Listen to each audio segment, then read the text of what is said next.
Hello and welcome to God's Minute. I'm Pastor Jonathan Conrad. I'm the senior pastor at St. Paul's Lutheran Church in Wilmington, North Carolina, where all means all. This week, we continue our study of Acts with a series called Seeds of Faith that focuses on how Philip plants the seeds of faith with the Ethiopian eunuch. And today's passage has me thinking about whose line is it anyway? So let's get to it.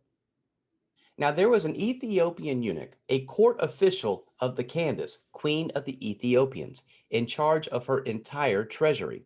He had come to Jerusalem to worship and was returning home, seated in his chariot.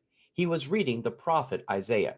Then the Spirit said to Philip, "Go over to this chariot and join in." So Philip ran up to it and heard him reading the prophet Isaiah. He asked, "Do you understand what you are reading?" He replied, "How can I, unless someone guides me?" Whose Line Is It Anyway is one of my favorite shows. It is an American improvisational comedy television show, which is an adaptation of the British show of the same name. It started out as a show on the BBC and then aired on ABC, ABC Family, and currently on the CW. The show consists of a panel of four performers who create characters, scenes, and songs on the spot in the style of short form improvisation. One of the games the contestants play is questions only, where the only way they can respond to one another is with a question. Now, you might think it's easy, but it becomes pretty difficult to come up with different questions to stump the other contestants.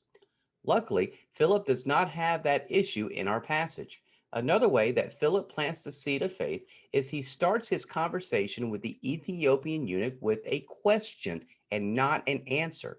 When it comes to evangelism, planting seeds of faith, we often think that the best way to talk about Jesus is to start a conversation with the answers we have already been taught. But what happens is when we start the conversation that way, we can sound too scripted and not as sincere. Philip, however, shows us that sometimes it's best to improvise, to ask questions and see where the other person is at when it comes to Jesus or in faith in general.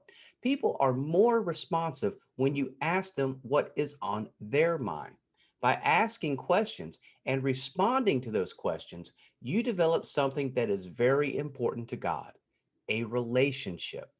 Evangelism is based on relationships, the relationship one has with God and with one another. When we talk about God, let's not treat it like a game show. This is not a contest, it's a conversation, and it's one worth having. And that will do it for me today. Thank you for watching. I will be back tomorrow with another edition of God's Minute. Until then, you take care and God bless. Come worship with us at St. Paul's Lutheran Church every Sunday.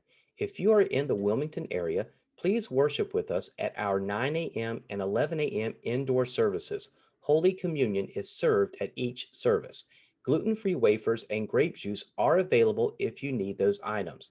And if you are fully vaccinated, masks are optional. If you feel more comfortable wearing a mask, you are very welcome to do so. If you are not fully vaccinated, masks are required. If you are in need of Holy Communion, come by between 12:15 and 12:45 p.m. when we offer our drive-through communion, where you can receive the sacrament, pick up a devotional, and our weekly newsletter.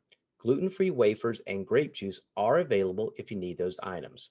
We invite you to support St. Paul's and our ministries through financial giving. You can give in several ways: online, text, check, cash, and drafting from your bank account. Your financial support helps bring God's grace to all. And at St. Paul's Lutheran Church, all means all.